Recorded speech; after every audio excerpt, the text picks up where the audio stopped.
Hello, Michelle again, back with the Toltec Mounds book. We are moving on to chapter 9, which is about Mound G. So we finally finished Mound S, and now we're kind of making comparisons back to Mound S. So Mound G is a low mound, kind of near the plaza, and it's kind of where we're going to be excavating in this vicinity this summer at the training program. So that's kind of neat to talk about this one. So Mound G is a long linear mound, you saw in the picture. So not a circular mound like some of these other ones. It had in a map in 1879, there were houses kind of near the mound. And so it looks like, from kind of what you can tell putting that back together, is that it was visible on the surface, unlike Mound S. And they're using it on the landscape for different reasons. They didn't put houses on top of it, but kind of near it. And then, so that was in 1879, that map, you see that. And then in 1940, you see that the whole area is in cultivation, so people are kind of plowing over the mound at that point. And then by 1955, there is a Soil Conservation Service aerial photo on the SCS, which is now NRCS, the Natural Resource Conservation Service. So they took aerial photos over a lot of land in Arkansas, other states as well, we're looking at here. And so in a 1955 aerial photograph, you can see really dark staining where Mound G is. So at that point, it might have been kind of plowed over to the point that you're starting to see some of that midden kind of showing up on the ground surface. So when the site is purchased and started to be turned into a state park, the archaeological plan, like we've talked about before, starts to come into effect. They start to do different work to understand the site better. And one of the things that you do is, talk to local people and see if there are artifacts that have come from the site before. And they did find 3 really interesting artifacts that people had collected over time from this area of the site. So it was a little tough to say. People take better and less good notes about where things came from. But 3 things that came from surface collections in this area of the site are a quartz crystal plummet, and we talked about plummets last week, kind of weights to hang, an owl head effigy, and I'll put a link to a website article that we have about that on our website, and then a quartz crystal. And there is an interestingly lot of quartz on the Plum Bayou site. It's not a great rock to make stone tools out of, but there's a lot of it around at this site. So all 3 of those artifacts have been donated to the state by the people who collected them, so that's very cool that they are part of a research collection that is available for people to do more research on in the future. They're not in private collections. And then in 1980, they started doing excavation in this area. And they started working on the north side of Mound G and then later go down to the south side of Mound G, but never really digging right in Mound G.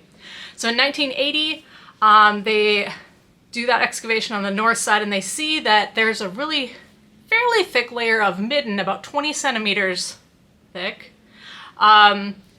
underneath the mound fill of what is Mound G.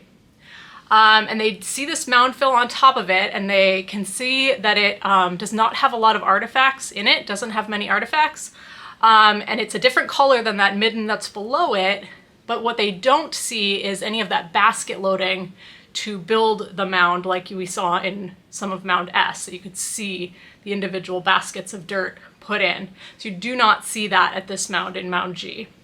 And then in 1983 and 1985, they did summer field schools with the University of Arkansas Little Rock in the area of Mound G.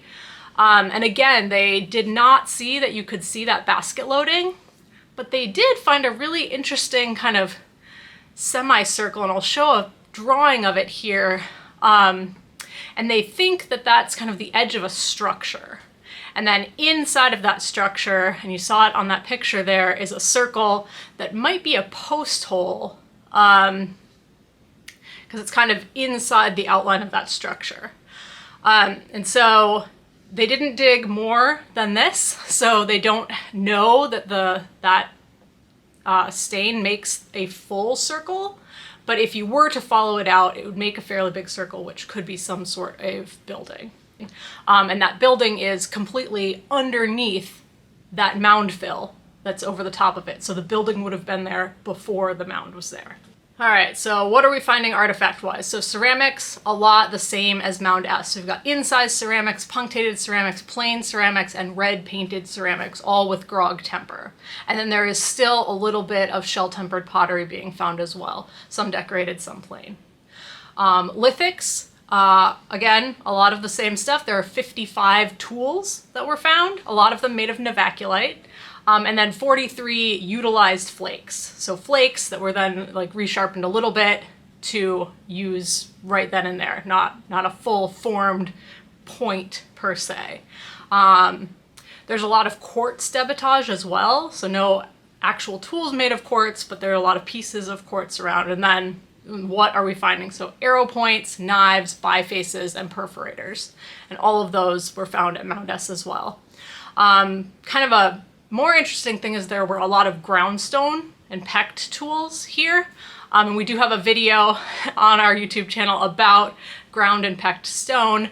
But so some of the things they're finding there are abraders, which are usually kind of a sandstone sort of thing. And they are like, as an artifact, they kind of have a long line in them where things were being used to kind of sharpen things up or like smooth down edges in order to knap more.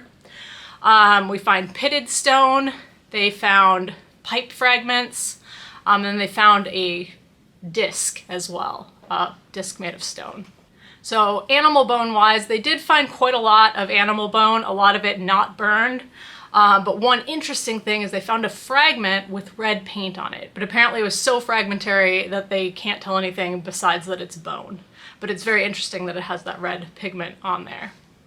So, like I said, they're kind of comparing this to Mound S, and it looks largely similar in kind of its artifacts and things like that.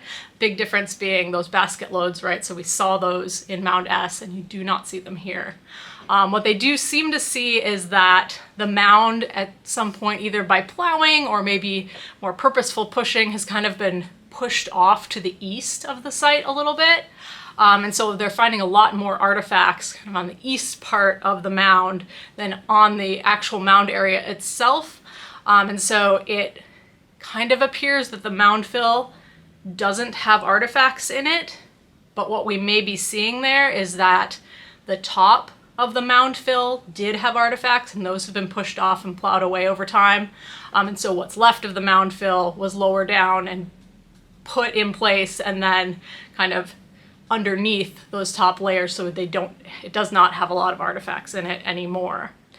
And then you're seeing underneath the mound layers a fairly thick midden layer, so people were using that area of the site before there was a mound there. And so we're seeing that pre-mound midden. And in that pre-mound midden is that structure that we kind of talked about, possible circular structure. It seems like it was cleaned out before the mound was built on top of it. And so Martha Rolingson suggests that it was probably used for a special purpose or built for a special purpose even, used that way and then dismantled, and then the mound was built on top of it. So what's interesting about this is that she thinks, based on some radiocarbon dating that they did, that this mound was probably built around the 800s CE. And so while Mound S kind of dates from 650 to 1295, this one's a little more locked in time, around 800. So this was probably built a little bit later than Mound S was. So that's kind of interesting. It's a bigger, longer mound that you could still see on the surface in the 1800s. Now it's fairly flat out there, so there's a sign marking it, but it's pretty difficult to see. But it'll be interesting to see what we find in kind of that general area this summer. Like I said, we're not digging on the mound, but we're digging in that same vicinity. So it'll be interesting kind of to see how that all works out and what we find out there. So yeah, that was a quick one. not a ton to say about it. Very similar to Mound S artifacts wise and things like that. So I think the most interesting thing to me is this midden surface underneath the mound. So people were using that area pretty extensively for some other purposes, and then built a mound on top of it. So I always think that's kind of cool when people have a space that was obviously important to them and then worked there to make it more impressive looking on the landscape. So I think that's kind of cool. Next week we'll go dive into chapter 10, and it is another mound that we're going to compare back again to these two. So join me then. Have a great week, and I will see you later. Bye.